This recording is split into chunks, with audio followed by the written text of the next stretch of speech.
honestly, man, it's freaking good. What are we drinking? All right. So, what is this? This RG got me this, man. It's a wheat beer.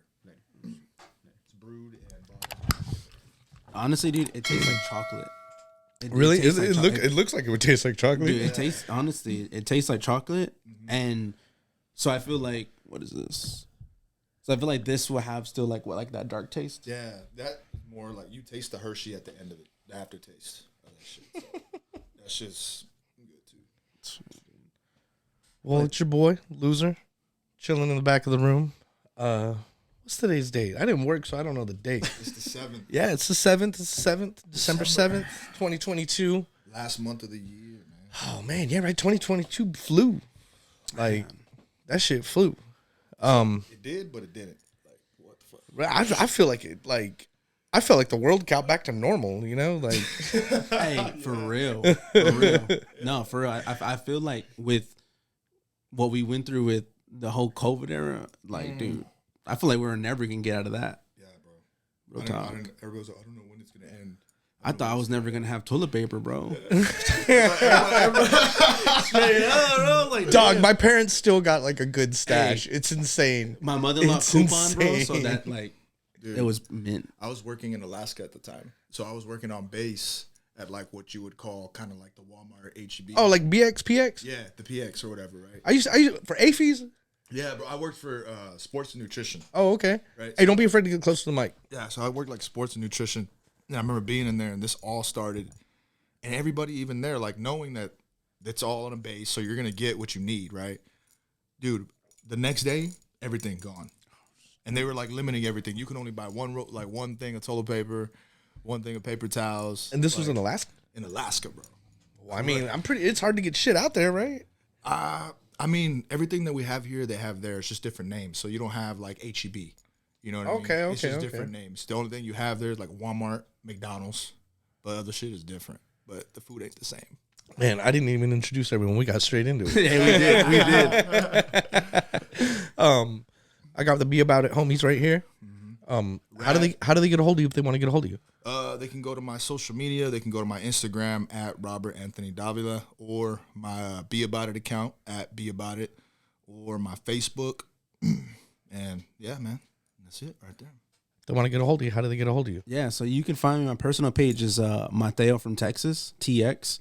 And then my business account, which is my media company, Ground Zero.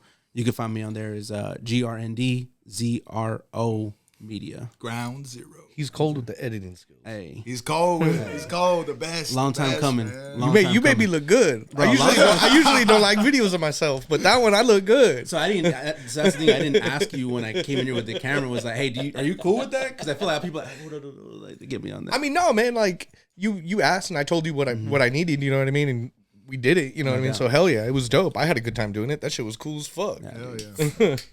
I that's to me. I always want to make somebody look good. Yeah. It sounds weird, but like I feel like anybody that I meet that I work with when it comes to videos, it's like I want them to feel comfortable, because I think anybody feels awkward in front of a camera at times, trying to record or whatever. So to me, I think before any of that is just like trying to, be, comfortable with them. So Yeah, I just felt man. that way. That shit, yeah, man, that came out dope. That shit was. Oh yeah. My hands look good in it. Hey, I was just for all real, damn. man. Hey, how's this up, dude? Every time, man, I really don't got to tell this dude much. It's like the trust type of thing. Well, I mean, It's like, y'all known each other for a minute, right? Yeah. We know each other for a minute. I met him. It's funny, but I met him at Joe's gym through another friend, Rogelio, and I remember this guy. I just would see this guy on the internet because Rogelio would post him or whatever, and he posted something about, "Hey, I'm selling vintage out of my trunk," and I was like, "Vintage out of the trunk." So I started seeing what he was posting, and I was like, "Hey, when are you coming to Joe's, man?" Told me around this time or whatever, and I was like, "All right, I'm gonna buy some shirts off you." And I didn't even know him. So I remember seeing him at the gym and went to his trunk or whatever, popped the trunk open, started seeing all these shirts, and I was like, I want that one, I want that one, I want that one.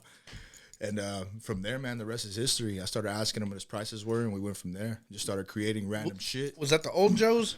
This was this Joe's. Still at the new location? The new Yeah, location. it's a new location, New yeah. location. Yeah. See, he's been to the old Joe's. I haven't. Oh, okay. So he was there back in the day. With Yeah, I used to everybody. work out there. I Worked out there for a few months. Bro, I almost died in that gym several times. Like, summers were hot in there. I mean, I'm pretty sure you know, like that. Yeah. Shout out to Joe's Gym because, like, if you don't need no sauna, bro. Like, that is the sauna. Even now, it's even the hot now, box, baby. Even now, Yeah. But like, it's crazy because, like, backstory to that is before. Well, I've been doing video work for 13 years. You know what I mean? So, and I say 13 years because, 2009 freshman year in high school is when I picked up my first camera, and we kind of talked about it where I was like, hey, I got into graffiti, so recording graffiti. My brother was a graffiti artist, so getting into that. But when I met him, he kind of caught me at a time where I was getting back into video work because I wasn't doing it for a while. And then I was actually selling vintage, so I had my own business. My homie Kobe. He got me into vintage. Takis, yeah. Hey. Mr. Taco, bro. Taco. I know Takis. Yeah. That's the homie right there. So he got into vintage. Like, hey, bro, like, get me in. Like, I want to know what this is all about. Cause that was a minute ago. Oh yeah. So that was like 2000 and pre-COVID. Yeah. Pre-COVID. Yeah. So he got me into that, and then I was selling vintage through COVID, out of COVID, and then kind of slowly 2021. I was getting back to video work, and he met me at the time where I was already getting out of selling vintage, and I had my own business page, was Pop Trunk Vintage. It would just kind of, to me, paid homage to Texas, and also, like, I remember seeing my uncle, like, slang t-shirts out of the back of a trunk. So, seeing that was like kind of dope. So he met me at a time when I was like, hey, I'm getting rid of everything. Every shirt I had, I need to get rid of this. And then I got back into video work, and me and this dude been working ever since then. So it's been dope. Man. It's been dope. Started off with just random hype videos. And then after that, it was like, yo, let's do something bigger, man. Let's make a fucking series. So we started making a series off of my next national meet. And then from there, now we're here making our second series off of my latest meet. And then, now we're here on a podcast. How long have you been doing the powerlifting? So I started in 2018, man. In 2018, 2017, I started personal training. It was just all bodybuilding. That's how I was taught. Just strict training in the gym. I was always in the gym ever since middle school and stuff like that. But once 2018 came around, it was more of like, all right, you either want to bodybuild or you want to power lift. And bodybuilding for me, it's like, no disrespect to the whole posing on stage and stuff like that. I respect the training side of it, but you're not going to catch me on stage flexing with a thong on or a bikini like that. Like, you ain't getting bronzed up. That ain't me. Like, much respect to the sport, man. Much respect to it. But once I started, you can wear board shorts though. I can wear board shorts, but for me, it's like, I mean, if I'm gonna do it, I'm gonna do it, you know. Yeah.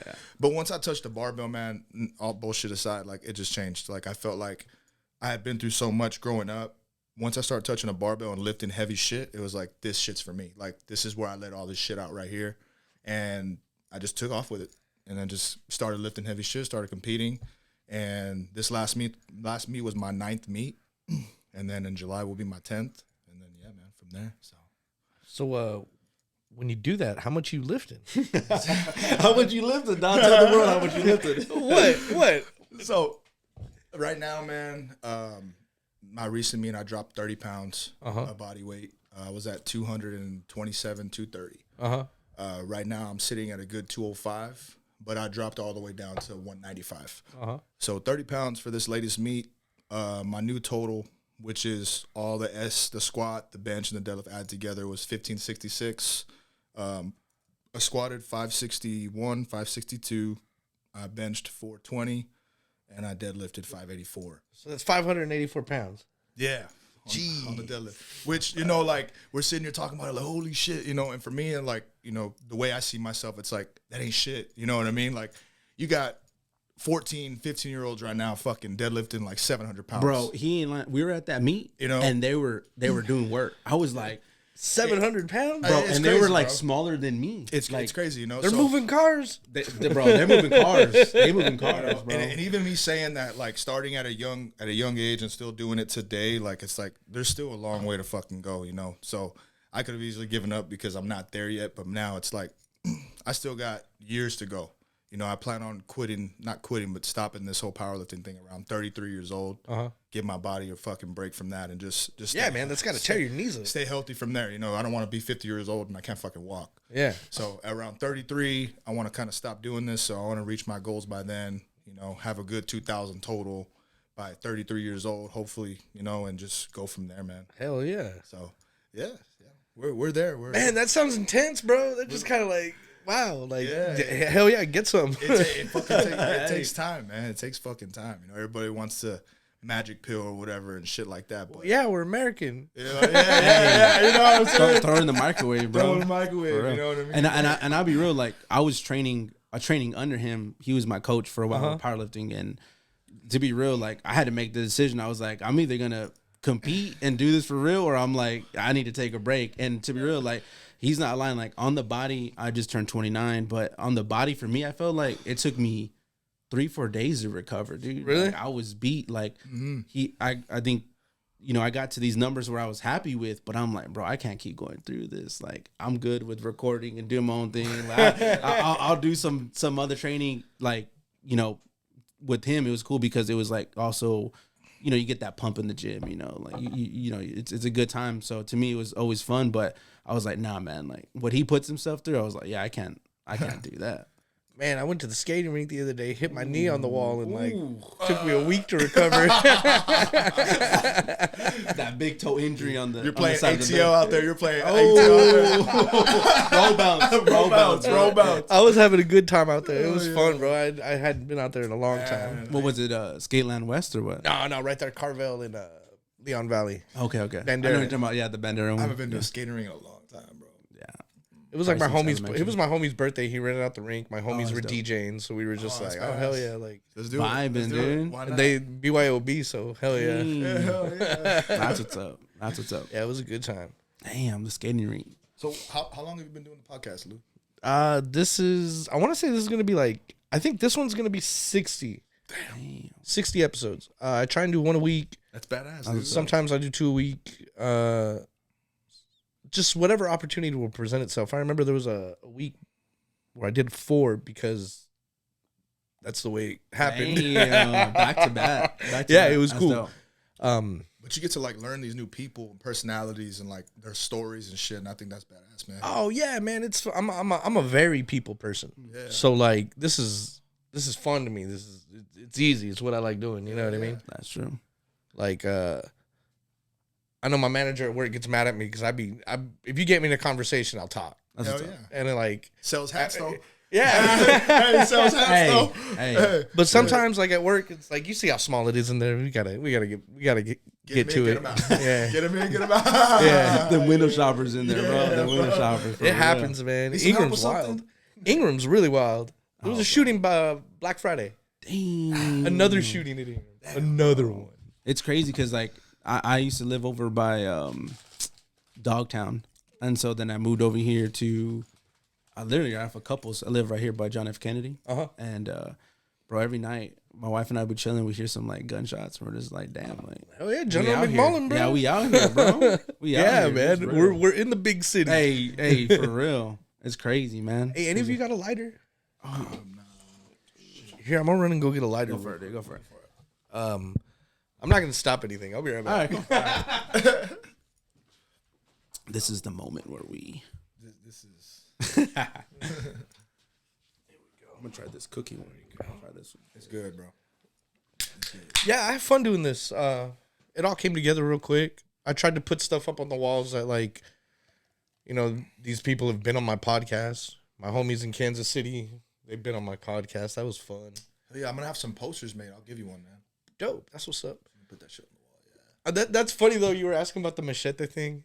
Well, yeah, it's crazy because like for me, so like I was telling you, a part of the journey of, you know, getting into the video work was my cousin married a filmmaker, and I think the word filmmaker is like a word that holds value because I'm like, I can't say like I'm a filmmaker because like I didn't make a movie or like anything like that. So to me, I'm like, I'm not a filmmaker. But when I see that, it's cool because my cousin's husband, Brian, shout out to Brian Ramirez, he made a movie here in San Antonio. And what movie?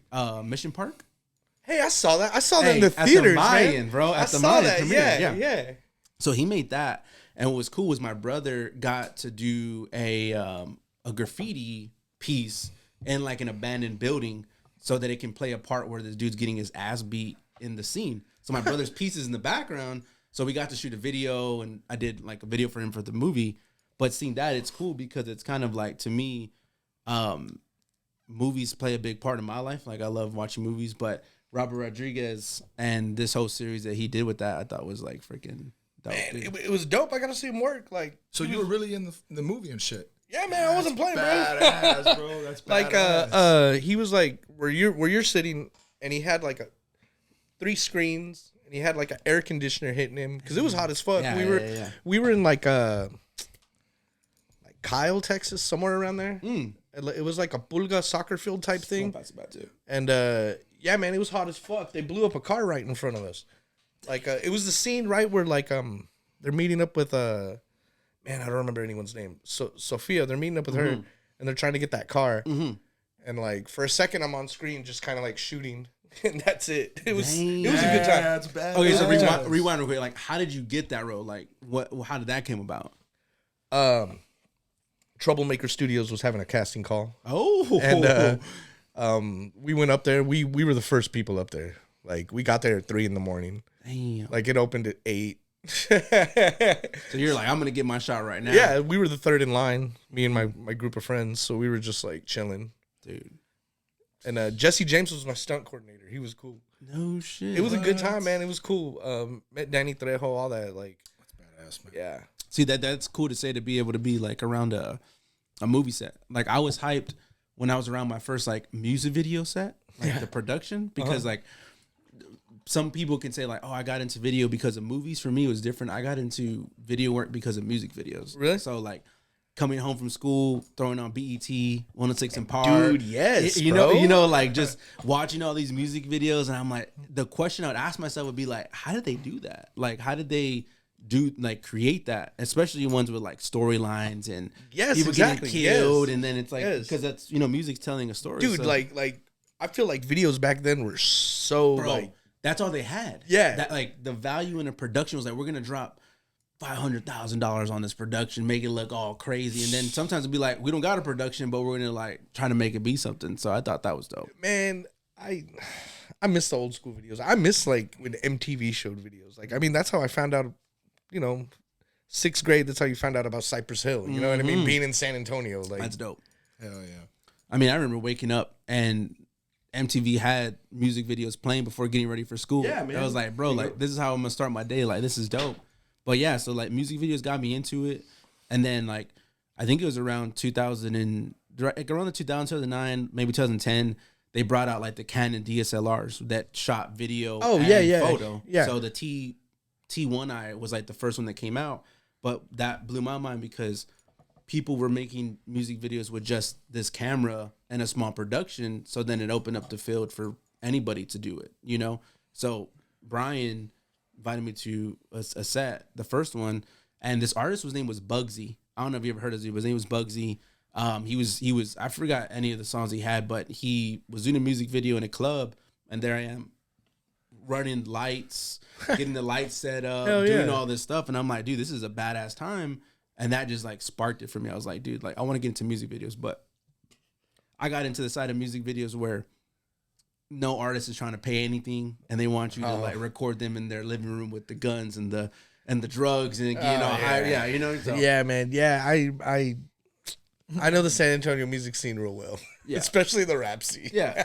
So like trying to make a living off that. I mean, mind you, I was still in high school, so I'm thinking big. And so working with artists was cool, but I was like, man, I could do something better than this. Yeah. And I think for me, doing the graffiti videos was cool because 2013, 14, they were crushing it. They were crushing it, bro. They were crushing it. They were crushing it. San Antonio, I think, was still had the walls, the shows, and I thought that was dope because I grew up with that. And like I remember when Revoke was in town and everybody was like watching them paint, and I thought that was dope because to me, I was watching them like on YouTube at the time. Yeah, I know what you mean, bro. Yeah, I think it's cool that did you ever watch any of the Infamy stuff?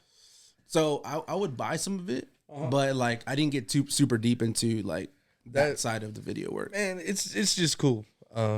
The homie Eller was in an early video. Oh shit. He's here in town now doing his thing. Yeah, that's dope. Like it's cool. That crew's really grown.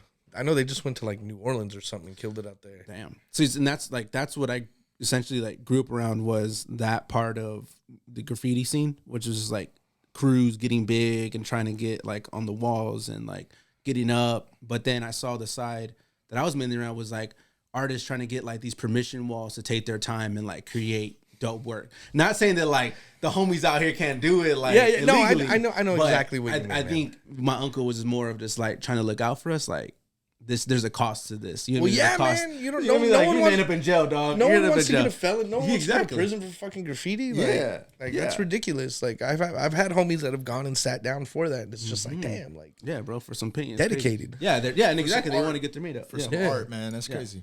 No, yeah. You said you attempted it too, right? Well, you attempted to make some. So my uncle was like, "Okay, motherfuckers, y'all want to like hit up illegally and because I know you remember Superfly, the Superfly shop by Ingram Mall. Yeah. So then he ended up going like down the street from Heart of Texas. Yeah. He opened up a shop like down there too. Yeah. So I remember going there and they would have like the streakers, like you can hit up with the streakers and shit, do rights and shit. So my uncle found out like, oh, y'all dudes are like trying to like hit up, like y'all trying to get down, huh? He's like, okay, I'll take y'all out. So I remember we got into his little Honda Civic and we were just rolling down Cincinnati, bro. right here where the old Peter Piper's used to be. Right here where now it's that Walmart and all that from Cincinnati. Bro, so, I remember that. Oh, I'm telling you, the post office and the bar next to it. I missed that bar, but my bad. But yeah, so I remember him being like, hey, there's like a freight, like a little 18-wheeler right there. He's like, go hit up on it. You're bad, right? Like, go get off right now and go hit up on it. I remember like my name was like Element. It was like a long ass fucking name, bro. It was like a long ass name. You saw the shoes and you were like, I'm gonna put Element. Well, I don't even know, bro. I was like kind of coming up with names. So I remember like trying to hit up. My can wasn't working, like nothing. And I remember like being like freaked out. So then here's my brother on the other side and he's getting down. And he's like doing his thing, all confident, house back in the whip. And my uncle was like, oh, like he noticed that. I think he noticed it like, oh, like this, he wants to like really do this. For me, I was like, nah, bro, like I'm good. Like I can't even get this 3D down in my black book. You know what I mean? Like I can't even do it. Yeah. So my brother continued it. But through that time, we were like watching, you might have to relight it. We were watching these we were watching these artists on YouTube, get down. And it wasn't nothing fancy. It was like a time lapse of a full piece just like going up. You know what I mean? So like my brother, I remember coming to me. You can pass it, Lou. I remember my brother coming to me. He's like, "Hey, I want to create a video," and I'm sitting here like, "Bro, I don't have no idea how to do this." He's like, "Yeah, dude, we'll just get like vintage camera, and then like here's my idea." And he pitched me the idea. He was like, "I'm gonna call the homie up," because the homie was from El Paso, but he moved down here. And he's like, "I'm gonna call the homie up. He's gonna pull up, and then we're gonna unload the Regal." And get all the cans inside and like do this mural. And I was like, okay. So we came up with the idea. My uncle, and that's the thing about, I think, me as a video creator back then was the only thing you had was a camera. Like if you wanted to make a video or take photos, you had a camera. Like there was no phone. There was, you know what I mean? Like there was no that. So like that art form itself to me was like, what do I use? And my uncle had like this little like Sony Coolplex and it had like a video mode. And I'm like, bro, like, let's do something with this. And so I remember my grandpa had a Regal, and my brother was like, I want to look like I pulled up in this.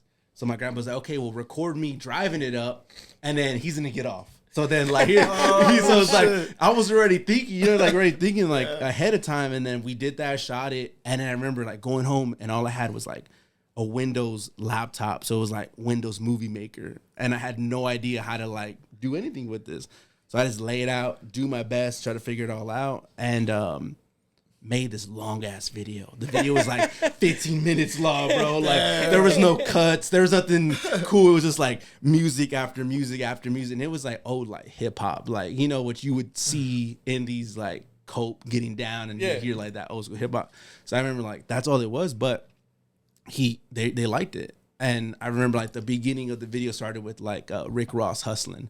And he's like, pull it up. And I kick myself in the butt to this day because I remember uploading this video to like MySpace, bro, and lost it. Like the video is nowhere to ever be found. Dude, I know what you mean. I got pictures like lost. That's what I'm saying. Yeah. So that sparked it. And then for me, being around the crew and being the video guy for the crew was like if I was the painter, like if I was the guy like getting down on the wall. You know what I mean? So to me, growing up in that scene, I still wish that it was what it was back then because everybody was getting down. And so when I got the opportunity to shoot an Iron Lac sponsored video for Words, Frenchie, oh sick, all them, Gomer, it was dope because it was like my first. You met Gomer? Yeah, I met Gomer. That fool's crazy. Yeah, tall ass dude, bro. So I remember like it was Meeting of Styles in Houston, and this is my first time in Houston. And I was like there, and I'm this 19-year-old kid, just about to have a baby, was supposed to go to film school, didn't go to film school, stayed to take care of my wife. And I'm getting this opportunity to go shoot like this Iron Lad video. That's cool. That was like a big moment for me because I remember seeing the video go up on their website, and I was like, dude, I'm on the homepage. Like, hey, that's cool. You made it on that. Yeah. So like, shout out to Words and Frenchie and all them because they were doing something with Offset back then that was dope. You know what I mean? Like it was really dope. Those are homies right there. Frenchie's been on here before. Oh hell yeah, dude. He did his famous belly roll. Bro, that was we did a shirtless episode. I had another studio and it was so hot that I was just like, dude, I'm gonna take my shirt off, and everyone was just like, damn, all right, like it was that hot. Damn. And it was pretty funny. Yeah, dude. So just that gave me the opportunity to continue to keep moving on and yeah, dude. Like to be able to still do it now is cool because I may not be doing like graffiti videos, but now the vision that I had for myself doing video work was. Oh, bro, you're cold with it. Oh, man. You're fucking cold with it. To me, I'm still trying to keep it like if everything is a movie. You know what I mean? In a sense, like I want everything to be, even if we're in this short. Like, it really has that cinematic feel to it. Yeah, it's not like. Yeah, man. Yeah, so and I think we live in a generation where everything's fast. So everybody who's editing now is like quick edits and effects. And everyone's making something for TikTok. Yeah. So for me, I pay that homage to where I started. Like I said, where it's just like the camera. Because I remember my first camera was like an actual handheld Sony camera that you throw an SD card in and like shoot with it. So now it's like, bro, you could pick up your phone and make something. You know what I mean? Like it's no longer I gotta go buy this camera. So to be able to still do it. When I met Rad, it was cool because he had a story to tell, and he was already ready to like tell that story about where he was coming from as a power lifter. And so it was kind of cool because I had took like a 5-year hiatus of not doing no video work, not owning a camera, not doing any of that, and just like kind of getting my life straight, taking care of my family, taking care of my wife. And so taking that break, I never thought I was going to come back to doing video work. And so coming back, working with him, now it's kind of like, man, I have this second chance to make this into something that I could do forever. You know what I mean? Like the real vision that I had for this. So that's where Ground Zero comes from too. It's like you start from the ground. Like sometimes you have to reset, sometimes you fall, or sometimes you just start from nothing. But in the mindset and the mission statement for Ground Zero is in for the win, because as you're moving through life, all you're thinking about is trying to win. You know what I mean? Like progress. Mm-hmm. So when I met this dude's mindset was like, I never met nobody like that. And I was like, oh shit, like this dude, like the word that comes to mind is like perseverance, because this dude would tell me like, bro, like I'm going through this, but like I'm gonna get through that. So witnessing that, I was like, okay, we can really tell a story through videos and showcase what you're all about. You know what I mean? So just a short amount of time too, man. Like, when did we meet, bro? When did we meet? We met last year around this time. That's when you popped the trunk. That's when I popped the trunk, dog. It's crazy, bro. That's when I popped the trunk, bro, for real. Like to hear all that and to know, like, when we had met and we really, I remember. Hey, anybody got a bottle opener? I think it's a twist. That was a twist. Oh, okay, cool. My bad. Sorry to cut you off. When we had first, I remember he was like, I took a break from smoking, man. I haven't smoked in a while. And we were chilling. Where were we at? That day we stayed together. We're in Austin. Bro, I literally took like a whole 4 months. No, it was like 6 months. It was like 6 months. No smoking. Just kind of like, you know, you just wanted like just a little reset. You know, like you could tell your mind like, nah, I don't need this. I don't need you. I don't need you. It was like kind of like one of those moments. But this dude pulled up and he had the devil's lettuce in his pocket, ready to go. Hey, I'm gonna go smoke in the car, bro. I'm just letting you know. I remember he had told me already, like, I'm not smoking. I'm like, all right. Well, the homie had like a pin, and I don't like pins, bro. Like I like, smoking on a joint. Like that's so like the homie had a pin, and we're all here. I'm like, nah, bro, I'm not feeling this. And this dude was like, I got a joint, and I was like, oh, you're speaking my language now. So when I walked out, he's like, I'm gonna go smoke with you. Yeah, all right. I'm like, all right. So we sit in the car, man, and like everything he just told you right now about Ground Zero is the same shit he told me in that car. But the beginning of it, like, I'm gonna start doing this, and I'm gonna call it this, and I'm gonna bring back this, and everything he said he's gonna do, he's doing it right now. It's crazy. Isn't that dope when like you're thinking about something, Yeah. and then you start doing it, and then you're like, oh shit, what do I do now? No, yeah, but even that too. I think like when I say 13 years, when I took that break was right after I worked on a TV show. Because I was telling you, like, I had worked on a TV show. What show? So the show was called Flipping Nightmares. So there was a gentleman by the name of Armando Montalonga. Okay. So this is before all like the flipping house hype. So he actually had a show, A&E, because this dude knew his niche. This dude knew what he needed to sell. So like he sold it to A&E, and they gave him a show. And so he became a millionaire and was like charging people like $40,000 a seat at all of his shows to come and learn how to flip houses in like a weekend, bro. Like you're supposed to take in all this information on the weekend. And the only reason why I know about this is because I was there at his seminars, and he would like have loud music in between so you don't fall asleep. Like just some very psychological thinking of how to cram all this knowledge into your mind. Intense. So, something like, what's that dude's name?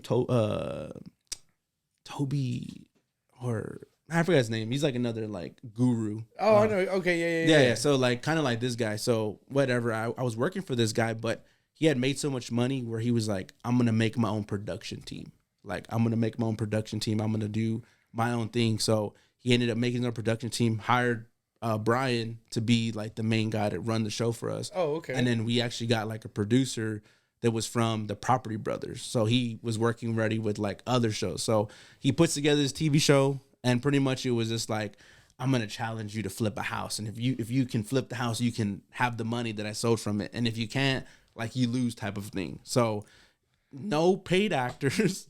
It was like if all of us right now decided to be on the show, he'd be like, yeah, man, come on the show right now. Like, so no paid actors. All of his employees were a part of the TV show, and all the houses were actually owned by him.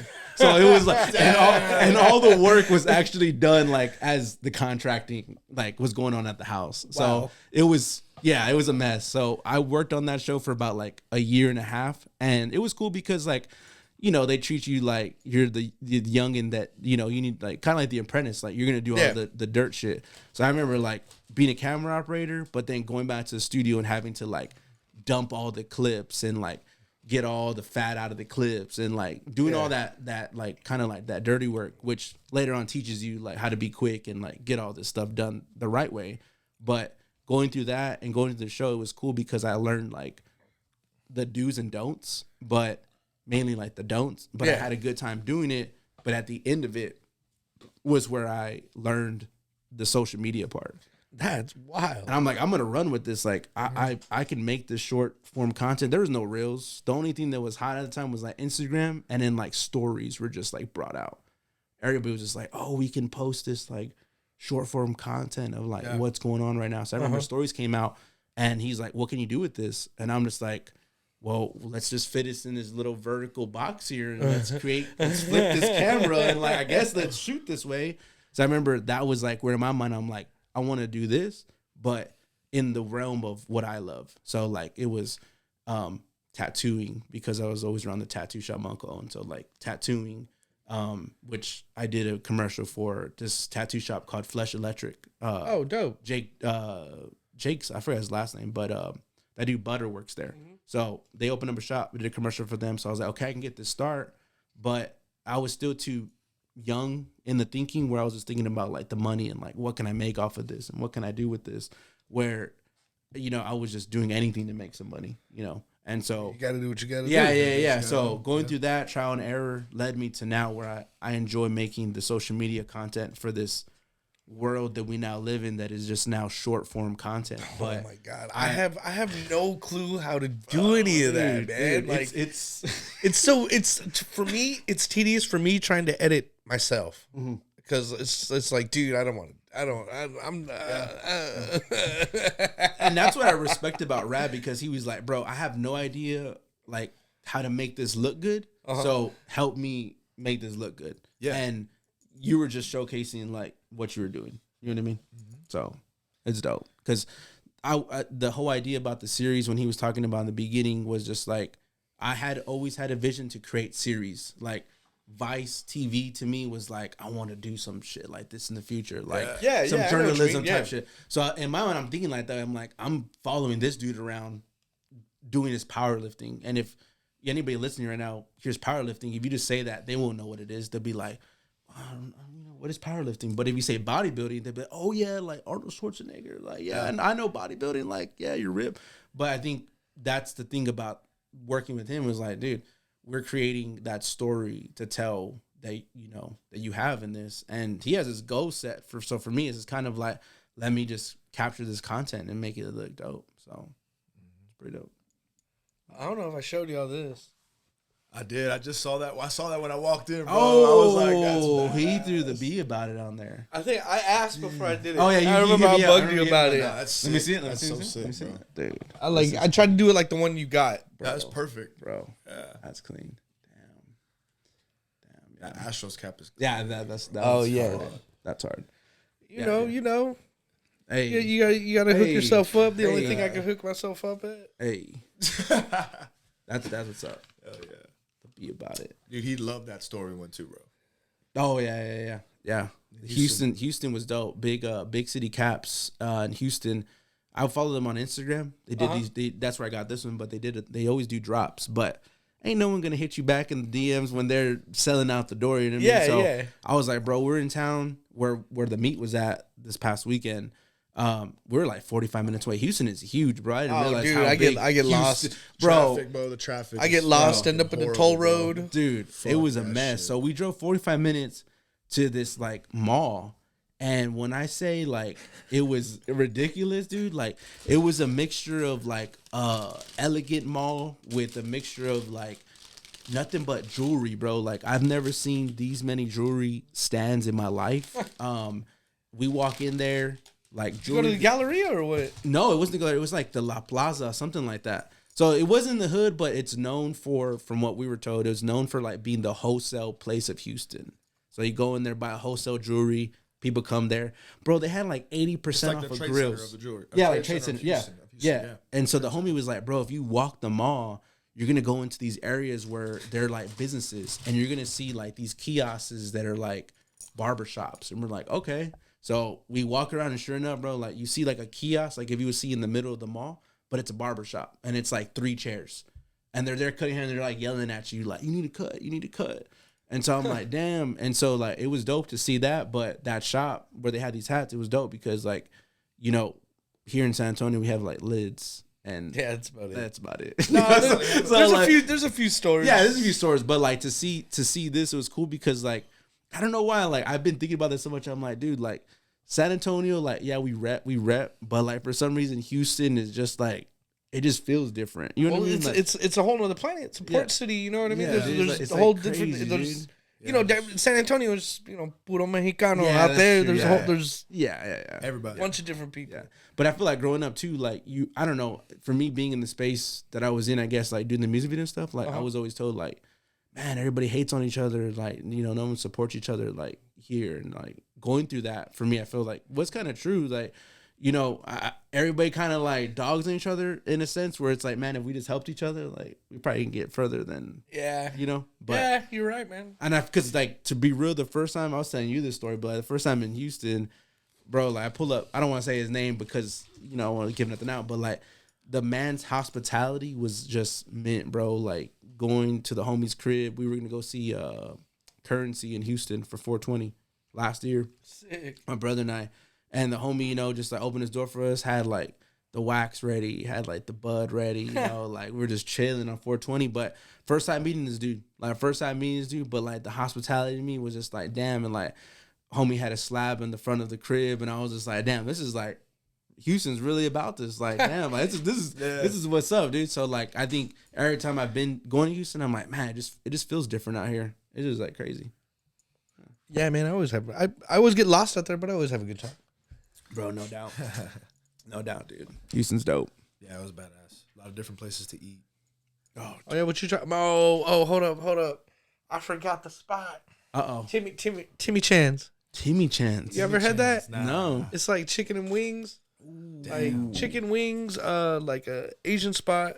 You can get some Kool-Aid there too. It's really good. I remember like Flip would rap about it. Oh damn. Oh shit. Nah, like I told you, I tried out that. I don't know the name of the spot, but it was like a chicken and waffle spot. Snoop Dogg would like promote it all the time. He's always posting different places in Houston to eat, man. Like Checkers and stuff like that. Checkers is fire. What's the spot I like? There was a spot in Dallas I like, Brahms. They were like cheap little burgers. You get like 5 of them. Damn. They're like little, but they were so good. Rob, tell them about your next idea that you have for YouTube. Because the thing was, we finished this series, and this dude's like, I already have the next idea for like the next series that he wants to do. Oh, what is it still Be About It? It's still part of all of it. Yeah. But I'm just gonna do like something different, like aside from like fitness and shit. Okay. I feel like this 3 months of prep was just so much, you know what I mean? And I wanted to like take a break from that or posting that type of content and like start showing them like a different side of me. So I want to do like a food series. Oh, sick. Okay. Yeah, like have you seen Action Bronson's? Of course. Yeah, so I want to do some shit like that, you know, where we go like different places in Texas, like barbecue, fucking pizza. Like no one talks about pizza in Texas ever. You know? So it's like different stuff like that. Yeah. You know, so that's the next thing we want to do, man. is a And food shout out Delicious Pie at 3-star right now. All right, Delicious pie. I gotta write that down in my journal. He hooked me up the other day. It was dope. He was all, I can't. He like threw away a piece of pizza and he was like, here, this one's on me since I had to throw the other one. I was just all, Damn. are you sure? He said, "Are you sure?" Bro, I love pizza. Pizza's fire. But yeah, he gave me the idea like to do that show. Yeah, I'm like, man, bro, run with hell it. yeah, Do it, dude. bro. I'm like, hell yeah. Yeah. So that's the thing, man. Like I feel like people when they're trying to create, I feel like they kind of put themselves in a box. It's like, oh, like I'm just like a barber, so I gotta just make like barber videos. But it's like, nah, man. Like when you step out, like that's really when like people want to get to know you, because especially like with YouTube, like that's a mystery of its own, because like the algorithm and you know the people searching you and how they get a hold of you and stuff like that. So for me, I feel like when you get creative on that platform, people just enjoy seeing like that long form content that you have. So that's like the first thing I told him too. Was like, I want to make this new content, but I don't want to be in a box, and I don't want to just be about fitness or just like being a power lifter. You know, I want people to see like that I love fashion, that I love music, because that's the shit I grew up on, in music, fashion. You know, it wasn't even powerlifting. So it's like, I want people to see that side of me too. You know, not just powerlifting and lifting fucking weights, or just us being, you know, shooting a shit while eating some food, and people getting to know me. Yeah. And then it'll build up that more of a following. You know what I mean? Yeah, man, definitely. Stuff Yeah, I like definitely know what you're talking about. Because I want to sell merch, but I'm not trying to sell like Nike Dry Fit. You know, I'm trying to sell like something that people can wear anywhere. You know what I mean? Some shit like that. It goes back to you don't want to put yourself in a box. Yeah, exactly. that FUBU, right? Yeah. Hey, hey. Well, no, because I remember this dude would tell me like, yeah, man, like I would shop at like Fales Palettes, and I'm like, bro, me too. Dog. I'm like, me too. Like I was that, always that trying was different reside. shit. Like I was so excited about. I remember having those feelers with the strap when they first started popping. What side of town you from? I'm from Corpus, Oh, okay. so I lived close to like Staples. Oh, okay. Yeah. Yeah, I'm real familiar with Corpus. Yeah, so I used to live there. That's where I was born and stuff, and then eventually moved to Cal Island with my mom and shit like that. Uh-huh. So yeah, around there. But I remember when the feelers came out with the strap, dude, I was all hyped, dude. Fucking felt like my J's and shit. Hell yeah. Nah, the one shoe I grew up never getting was the Dadas that had the rims. So when you step, like they would stay spinning. Hey, bro, those like, things are worth money now, I'm bro. sure, but I remember like seeing the homies with them, and I'm like, man, I wish I had those. The Master P came out with something like that yeah, too. Yeah. Because the only shoes I had close to that were like the G Unit Reebok. I remember I had the feelers that Tupac was wearing. Oh yeah. Hey, I don't had talk about those. Tupac. This dude's a huge like Tupac Oh, really? fanatic right here. That yeah. shit's badass. I took my mom they showed Poetic Justice like Valentine's. I took her to go see it. She took me to go see it when I was younger. No, So I was like, yo, let's go. Yeah. that's freaking It's dope. dope, man. Damn. But yeah, Yeah, I grew up with that too. You know what I mean? I grew up like I remember seeing his it was Biggie's funeral that they showed on MTV. I don't know if they showed Pac's, or they showed like the casket going through New York. Really? Oh, they started playing his music and shit, dude. Yeah. Damn. It was badass. Yeah, MTV used to be about it. I remember MTV News. That shit was kind of cool. Yeah, see, like I think I was born in 93, so. Every 10 minutes to the hour at the end of the hour. Every 9 at like 1:50 would be like a little 2-minute. So like not like so what year was that you were watching that? I mean, from like, because I was born in 93, so yeah, I was gonna say like from 93 to like 2000, like yeah. So, and how old were you at that time? I was like 10 in 93. Dang, that's dope. So you grew up in the 90s. I was born in 83, bro. I'm 30. I'm getting ready to turn 40 like next year. RG's age. Yeah. Damn, it's dope. It's crazy. So yeah, that's what I grew up on like that. I feel like those were the really good times. Oh man, 90s were wild. They were fun. It's good to look back and be like, damn, like, because I just got the short end of it. Like I just got like the good Power Ranger era. Yeah, I got that. Hey, like, R.I.P. Exactly. Yeah, I straight up childhood memory was like getting up Saturday like 6:30 a.m. to get ready to watch Power Rangers. Hell like, yeah. The first thing they would show. I'll get my bowl of cereal, bro. I was just like ready. I was ready. Saturday morning cartoons, bro. The WB. That was like, my son, like, because I have 2 sons. I told them today, I was like, hey, I'm gonna go on a podcast and I'm gonna talk about you on the podcast. I told David, I was like, hey David, I'm gonna talk about you on the podcast and I'll show you. He's like, what's a podcast? He's only 4. So he's like, what's a podcast? But I told my son today, I was like, man, you will never know how it feels like to like wait a whole week to watch something because like you got like God. Netflix like just to like watch it real quick. You know what I mean? That's why we binge it now, because we used to have to wait, bro. You used to have to wait to like.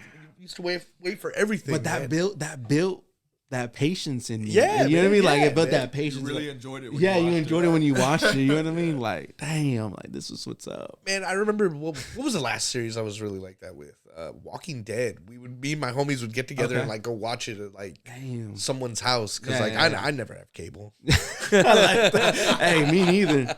I mean, I remember when you could just like try to get like the basic cable with just the little white. Well, I mean, for the longest time, my homeboy like sold cable, or like he installed cable, so he would just like hook it up. He'd be like, "Just give me some beer, Lou. I got you." Yeah, that's what's up, dude. But yeah, so I told my son that the other day. I'm like, man, because like even I feel like that's same with video games, man. Like I remember like playing video games to like beat a mission. Now I'm like, my son's talking to some random person like across the world, some young little kid, and I'm just like, bro, this is crazy, dude. Yeah, like, this is crazy. It's wild, dude. Yeah, I remember what is it? There's this one game, Earthbound. It was for Super Nintendo, and you like needed the fucking guide to beat it. No, hey, that's what's up. You know what I mean? Like, so I couldn't. I like lost the guide. Yeah, I forgot how to like play it. Like I had to wait till like. I found it online randomly, like the guide. I was like, "Oh hell yeah!" I remember that. That's crazy, dude. I'm telling you, I feel like we're like looking back at it, but I think it's just dope because, like I said, man, I wish like we still had that held on to. I don't know what the authenticity of like the cameras and like the movies. Now everything is like so quick. You know what I mean? Like, it's crazy. Like I feel like even now, like with the Avengers movies, I'm like, bro, these feel so horrible because like they're trying to rush them out for people like to. I mean, it looks like there's a lot of them. Yeah, there's a lot of them. Like we got a bunch of hats at the store right now. That's what I'm saying. So like to me, of course, in America, we're consumers. We consume everything. That remember we can. Pogs. No. Might be a little too young for that. The game, like, you have a slammer. And anyways. No, explain what's a Pog. It was like POG. It was like a little piece of cardboard. You'd stack them up. And, like, you would have, like, a piece of metal called a slammer. And you would, like, slam them. And if they flip over, like, you keep them. See, that's why you need to do short form content because then you can click this bit and like show the Pong and like show what like that looks like. Because visually, I gotta see what that looks like, dude. Straight up, I'm really showing my age talking about that. Because now when you said Pog, it reminded me of abbreviation that now people say it's like play white girl.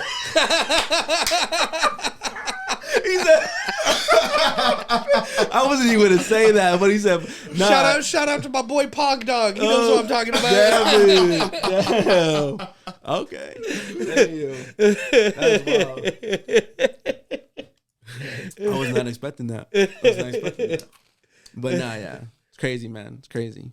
We live in crazy times, man. Right? It's fast. It's crazy. Bro, it's crazy, man. Like today, like, cause I still have a full-time job, so I have stuff for that. And when I'm at work, it's just funny. I look around and I'm just like, you know, when people say like we're in the Matrix, sometimes I look around, I'm like, bro, are we really in the Matrix? Like this is like some like robotic type of world we live. You know what I mean? Cause like, cause especially like when you work an 8 to 5, for me, like, you know, Monday through Friday, I'm looking at doing the same thing over and over again. You know, mind you, like, yeah. And then you get to see other people doing the same thing over and over again. And then you also get to see like a way a business kind of maneuvers, like, you know, the moving parts of it, which is cool. But like for me, when it comes to creating, it's so like not kind of spontaneous, but it's so like, oh, I can come up with these ideas and be creative and go back and forth and talk about it. But here it's like, now I'm gonna do the same thing over and over and over and over again. So it's like, I'm like, am I really living the Matrix? Because it's like, will anybody ever get out of that? You know what I mean? Because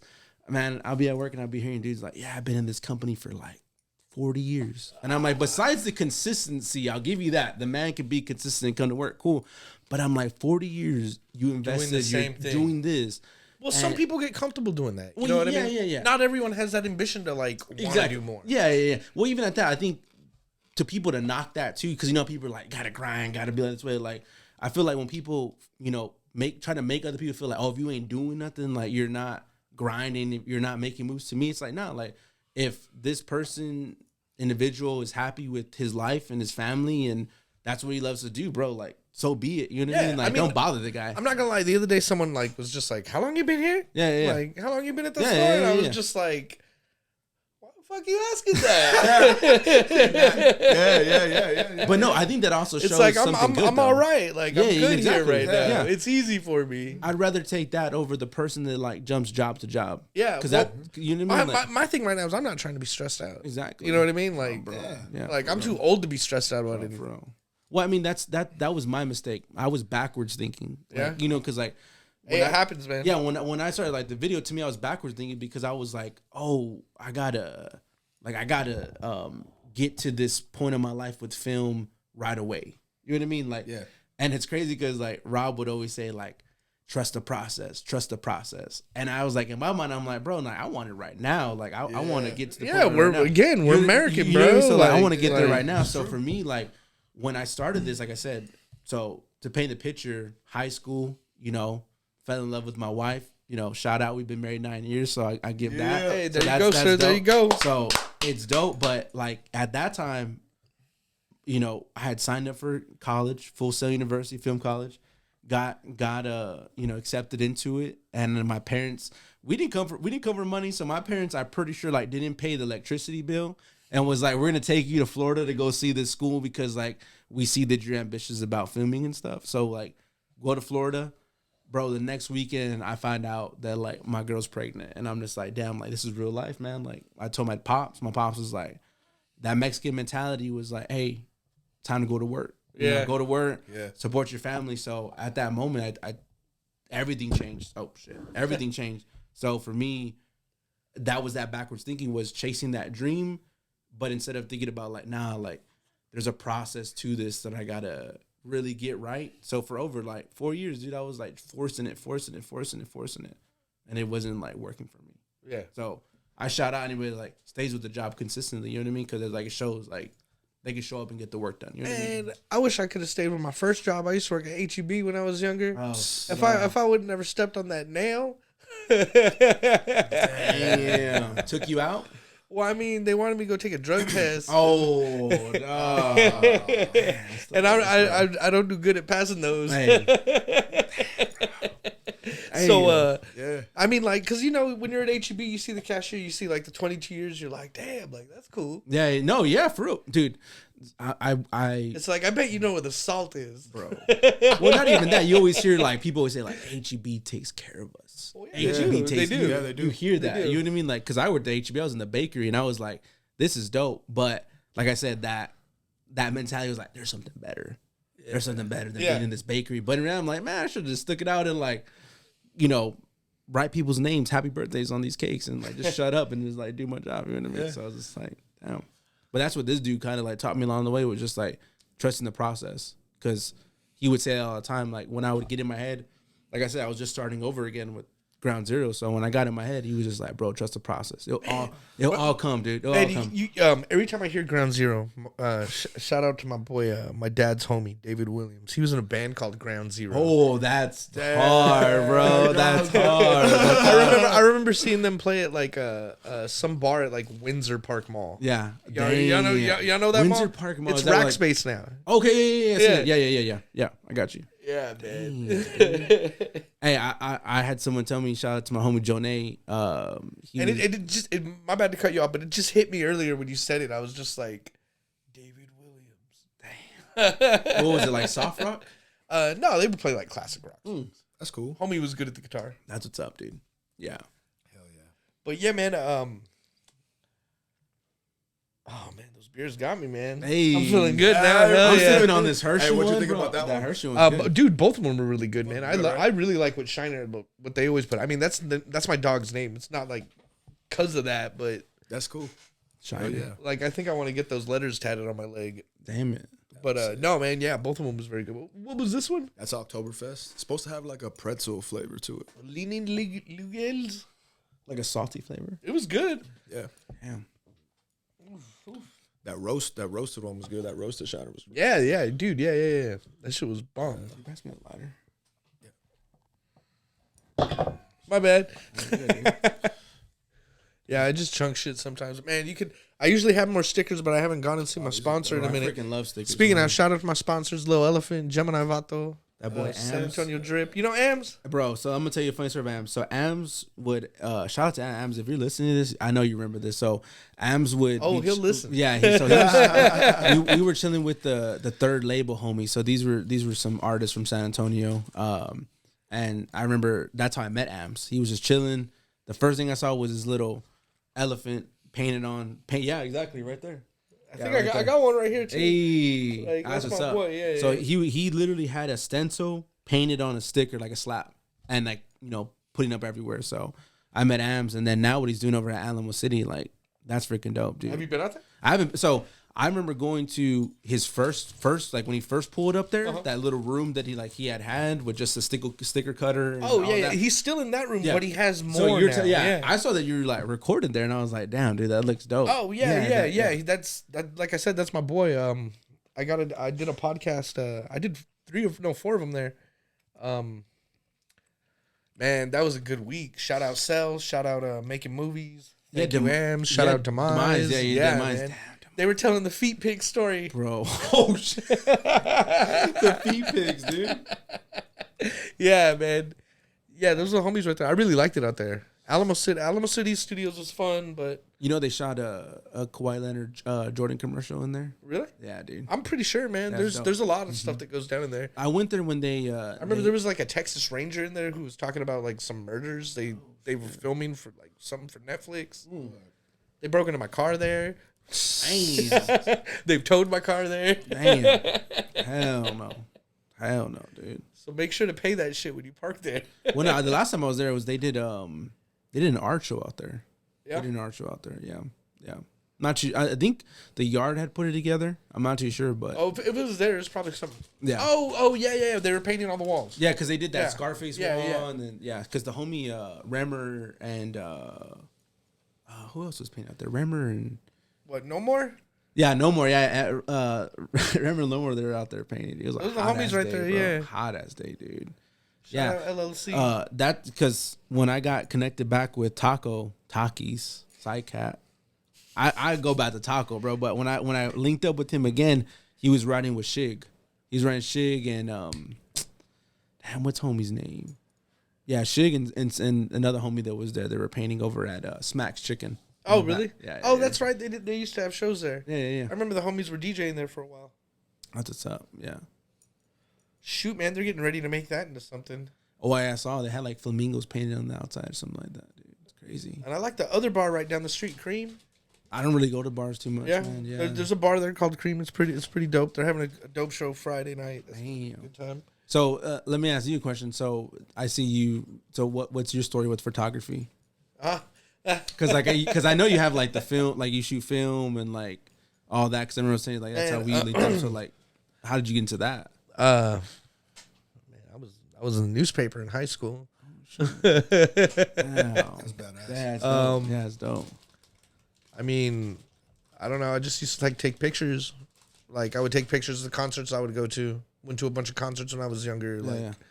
Worked for a little record label called Roadrunner Records. They would send me stuff. I'd have to go to like Hog Wild and set up the cardboard things. I'm like 15, 16. Really? You know what I mean? They would send me boxes of tapes. I remember I got like System of a Down tapes. Like, yeah, they would send me all kinds of shit. Like, it was fun. It was a good time. And I just used to have to take pictures of what I had to do. And then I would go to Fiesta, Texas with the homies and just take pictures of everything. And then, like, it just stuck. Like, it's the only thing in my life that I'm consistent at like that. That's what's up. Like, it's been like 20, 30 years, something like that. Maybe like 25 years. I'm teaching a class at Digital Pro Lab.